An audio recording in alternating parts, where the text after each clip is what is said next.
This episode contains discussions around addiction and violence. Listener discretion is advised. Welcome to Stories of Hope, real honest stories of transformation, brought to you by Junction 42.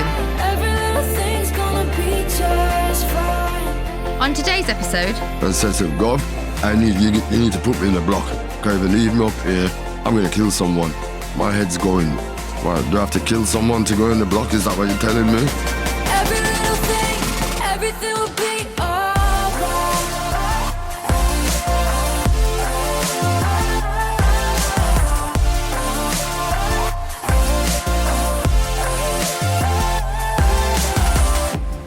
Well, hello and welcome to another edition of Stories of Hope, brought to you by Junction 42.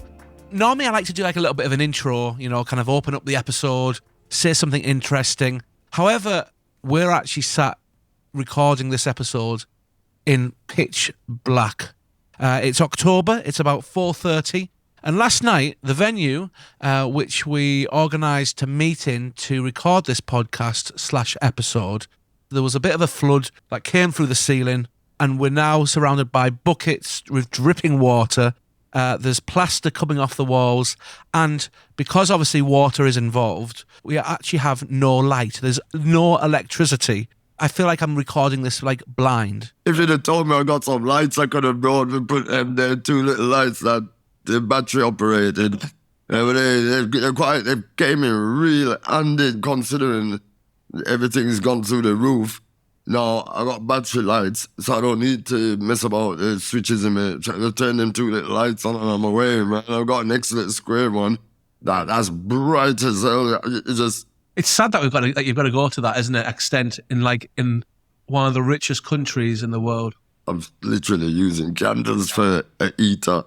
They put a flower pot over in clay pots, and it hots up the pot, and the clay pot, it absorbs the heat and puts it out. It's like a radiator, you know what I mean? Wow, well, there's Texas tip for the day. Oh, is it recording, Lauren? Yeah, we're all recording, because I find that if I go right then, we're going to start. Everyone's like, oh, right, hello. Yeah, no, that was good. Natural slipped me into it. I didn't even realise what was happening. So this is it? Yeah. Anyway, yeah. So tell us a little bit about yourself. Well, I'm Tex Johnson, a musician. Used to be something else, which wasn't quite favourable or desirable to non-criminals and people walking the straight path. I was far from that. I was conceived in Jamaica, and my mom came here pregnant with me and decided to pop out while she was here when she reached here. Okay. And I've lived quite a few places: London, Manchester, Middlesbrough, Darlington, many places. And the last time from Middlesbrough, I got in a bit of trouble. Went to spend a long time in prison, 10 years to be precise. Right, and I've done every day of it. And along that journey, I realized I need to change direction. I need to change the direction of my life. And I thought, well, how am I going to do that? Right, I've been stuck in the same character all my life. How do I just change it just like that? Yeah, and I thought, okay, I had to sit down and do some serious soul searching, right? Do a lot of reasoning with myself, right? And kind of rewind the video in my head and make the movie of my life and watch and see where I went wrong and where I've been going wrong all the time. Do you think the decision to kind of reassess your life, do you think that was of the kind of the age that you were and kind of almost I'm this age, I should not be doing this anymore? Is that kind of where that come from, do you think? Yes, it's a bit of both, but that's definitely part of the reason why I had to change and why I started thinking that I've got to change. Because do I go through right to the end of my life being the same idiot I was being, yeah? Living the same idiot and crazy life I was living, right? Do I really need this idiot and crazy life with all its idiot and crazy people that I'm hanging around with and get myself in trouble and not seeming to get anywhere in life? Just even sometimes when you think, yeah, it seems like you're getting somewhere, them same crazy people have you break the ladders, they like the rungs on the ladders and make you fall straight back down. So Yeah. I realized that, okay, maybe it's the people. Maybe I need to get away from these people that I'm hanging around with, from the air, the environment that I'm living in, because the environment, which was the ghettos of Birmingham, Answorth, right in the thick of things, right, that played a massive part in how I became what I became. So, like you mentioned about like sitting and rewinding the videos and stuff. If we were like watching the video of your life now, like if we rewound the video, where does it all start for you? I'd say roughly about 15 years ago, whilst I was inside What were you inside for? for selling drugs. Okay. Yeah, selling drugs. And yeah, that's it, selling drugs at the time. I think there was a robbery charge with it as well. But I can't, it went up and so crazy that I don't even know what the hell happened to that charge. When it just said 10 years, I forgot everything. I stopped hearing things. Yeah. I couldn't hear what else came after. I just knew I was going on a sabbatical for a very long time, yeah? I don't know how best to describe it, but I just got this feeling that I needed to go to jail. I needed to not fight and just go guilty and go, because I was in such a mess outside on the street and my life was so chaotic. I was on drugs, like crazily on drugs. If I like something, I tend to go all out. There's no in-betweens with me, no halfways or No grey nothing like area. that. No, and I know a lot of people can relate to that because lots of people are like that. I always say that, you know, kind of when you think back to your childhood, you kind of, I don't know about you, but in school, I was kind of always asked, what do you want to do when you grow up? Yeah. And nobody ever says, I want to go to prison. I want to fall into a life of drugs, or No. I want to be an addict, or I want to, you know, live a life of crime. Everyone has hopes and aspirations. True that. And then suddenly it's like just one bad choice, or even sometimes like the circumstance that we're in Yes, just changes everything, doesn't it? Like Yeah. just that one split second, it Yeah. changes everything. it does. That's how it happened for me. One split second, one bad decision. Tell us first of all a little bit about kind of like your life before that decision. Like what were you doing? Who were you? Like, I was an out and out crook, I've got to say. An out and out, taking drugs, I was stealing, robbing, everything. where did that life come from? My brothers came up to England when I was 5, and they used to force me to shoplift. Can you remember like the first time you got caught shoplifting? It took a very long time. I got caught shoplifting about 20 years ago for the first time. They accused me of stealing like £250,000 worth of clothes and stuff out of a certain shop I ain't going to mention. Where were you shoplifting in? Which shop was that? That I won't tell you. I'm going to tell the people just in case they all go there.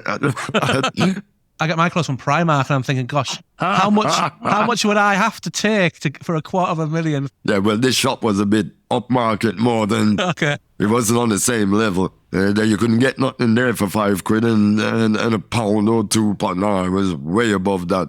Okay. I got caught in a house where I was selling drugs from, and they raided the house, and all the stuff I'd got that day from the shop, the place in Quest, I'd sold it, gave it away. Oh no, I used to just give it away, really, most of it. You're like Robin Hood. I was like Robin Hood, rob from the rich and give to the poor. Yeah. Right? They charged me for the whole lot for £750,000 worth of clubber.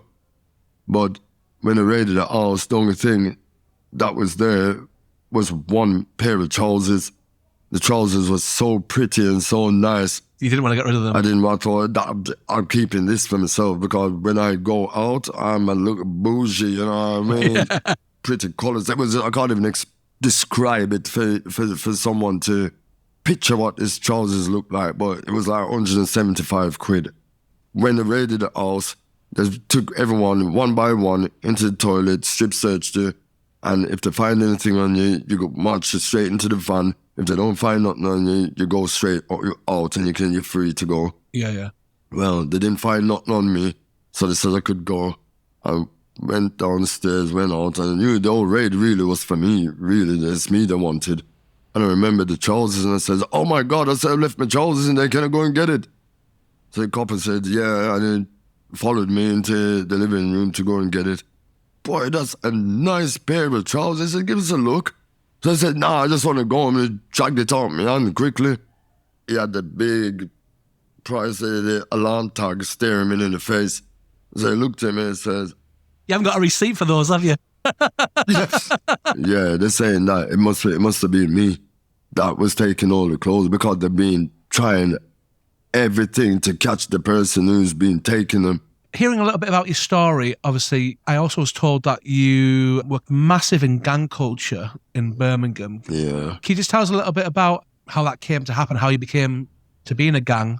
Suppose it weren't planned, just put it that way. When I started dealing, because I know a lot of people know me in Birmingham, I've almost said for one at the time, I was quite a good dealer. Not just me, my little brother. All the places we used to do it, all of the front lines and this pub and that pub and whatever. We ended up with all the customers, I mean, all the little dealers we used to deal, they had to come to us to get the wares, you know what I mean, to go and peddle. With that, was in a gang already before I even started from school, before I even started saying, so it's kind of the same people that grew up and we all left school together, we all hit the streets together. Some admittedly got jobs and you never see them in prison. They just live a steady life, working and everything, you know? And then, so once your little gang, once the people you grew up with at school, you and them start hanging about together and everything, and you're doing what you're doing, dishing out the product and stuff, they all want a piece of it. They want to be known as something, or they just want to get involved in something. They want security, I suppose, because where I grew up, it's not, if you're on your own, you'll be a target. You can be an easy target. If you're with people, it's more than likely, you know, people ain't gonna come and like put it on you and all that, knowing you've got a little army behind you to coming back at them, you know what I mean?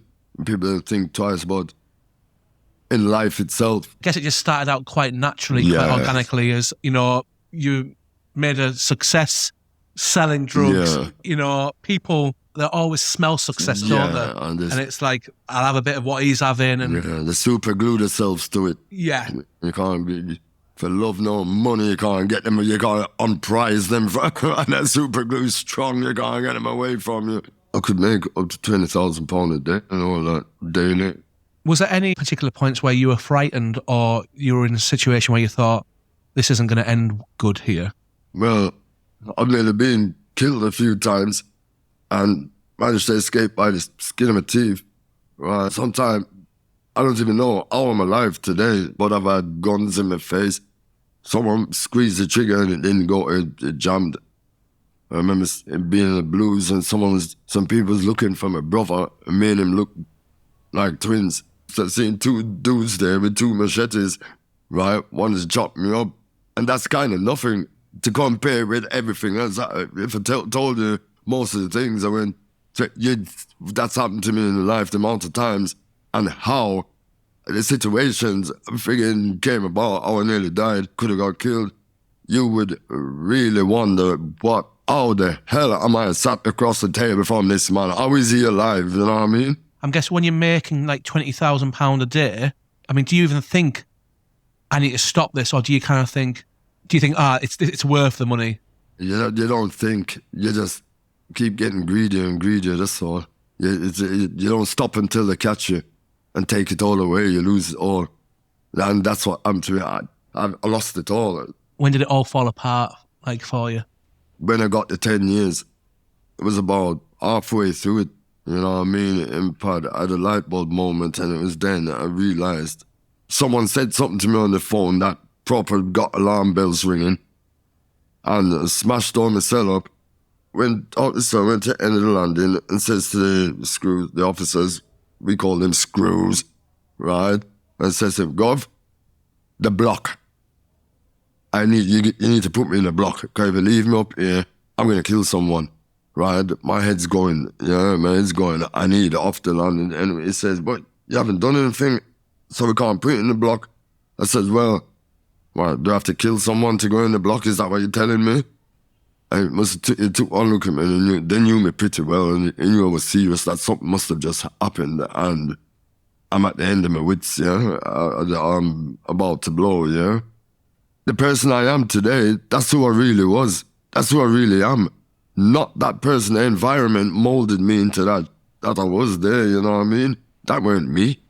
When I was like that, I was insane with pain, hurt all the time, 24 hours. Once I'm awake, and most people know me, I was kind of quite miserable. 1 minute I'll be miserable, 1 minute I'll be just hilarious, you know what I mean? I'll be happy as hell. And it just took any smallest little thing to send me over the edge, you know what I mean? Make me turn into a monster, you know what I mean? I realized looking back, I wasn't that insane person. I shouldn't have been that insane person. I was a good person, but the environment and my lack of intelligence and knowledge and I suppose the right people whispering the right things in my ears and trying to guide me in the right way. Right, now I realize there's a lot more to me than that, you know what I mean?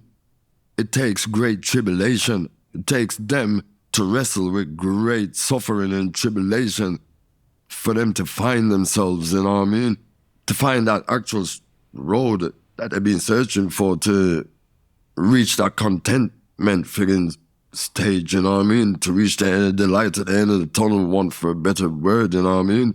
Am I right in thinking as well that when you got sent down the block, someone also gave you a Bible, and that was kind of like a bit of a light bulb moment as well for you? I believed in God, but I weren't like a Christian, you know what I mean, at the time. After reading the Bible, it's like I was able to work out where human beings keep going wrong, yeah? Where they make all the bad traits and bad vibes that people tend to hold on to and use it to practice wickedness and evil onto other people. I could see it opened my eyes, and I knew really knew the difference between right and wrong, and then, and I knew what not to do. I learned there's great wisdom in that book. You have to be fully truthful, especially to yourself, right? When you're reading these things and you know you're going to read about your own behavior in that book. But it's if you've got the strength to actually admit it, that, oh my God, that Moses, he was like, I had the same problem as Moses, or I had the same problem as Joseph, or I had the same problem as Jacob or whoever, right? And you start seeing the same characterism in, like most people, in someone in that book. But I'm interested in myself. I'm to be Joseph in the Bible. And when I read that story of Joseph with his coat of many colors, that's when I had my light bulb moment, I suppose, because I went to my knees with tears of joy. It proper lampooned me, it did, in my cell, and I had drugs on me, everything. I chucked it all down the toilet. Everything went down the toilet. Even my tobacco went in the toilet. I stopped smoking that day, just like that. And I've smoked all my life from 12 years old. Couldn't stop. It was something else. The experience I had that day was a life-changing moment. That's the best way I can describe it. After reading that, I could not commit no crime again. Even if I wanted to, something changed in me. Came out the block, a complete different person. I've never turned back since. You were there when I needed you. You were there. You were there. You were there. You were there when I called your name. You were there. You were there. But after pain came, and still. After pain came gain, and still. You pick me up when I fell down. Yes, you did.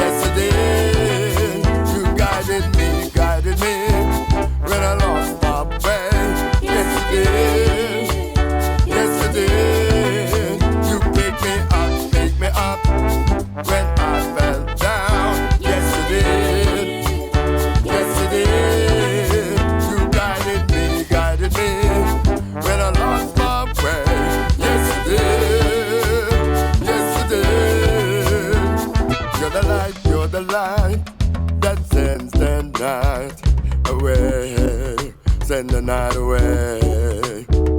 You're the light that glows so bright, so bright. Birth, Bethlehem. The Magi saw a star from afar, began to follow. Big bad Herod found it too hard to swallow. His correct to shone through real dark and hollows, and his voice to kill you and cause a lot of sorrow. But your daddy, he done think about tomorrow. An angel warned Herod would beg, steal and borrow. He tried his best to alter the course of your arrival. Matter of fact, try to put an end to your survival. After pain, came, and still,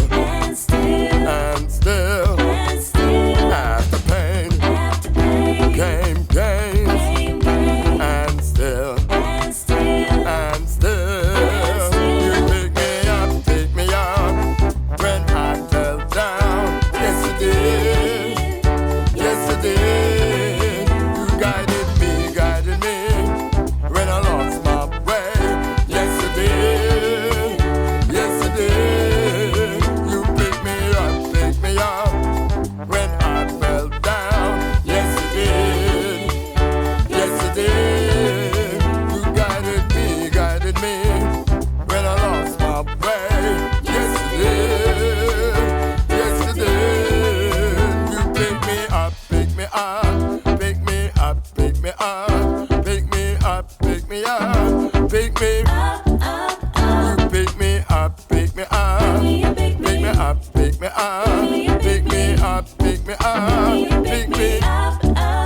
You pick me up when I fell down. Yes you did, you pick me up when I fell down. Yes you did. Do you ever like fall into the trap where you know, like on a day where you go, had all that stuff, like material stuff, that money? Do you ever have those days where you go, I wish I still had that? Or are you that kind of that far down the road now? Are you like, I'm just glad that I'm alive, that I'm healthy, that I'm living a content and peaceful life? That's the latter is exactly where I'm at. Not in for a second it troubles me to lead myself into temptation, because it's me responsible for my own life, my own decisions. So when people come and offering me this and offering me that, tell me, oh boy, and I know you could make a lot of money, I've just lost it. The interest is gone. I just want to do music. That's what I do now. I actually love making music, and I love it more than I ever loved selling drugs, consuming drugs. I love the people that it gets me involved with. The people that I'm mixed with now, they're all like church people, straight people, they're working people. I just give thanks that I'm still alive today. I give thanks just for the breath that I'm still here to enjoy all the great wonders. I'm so grateful for that.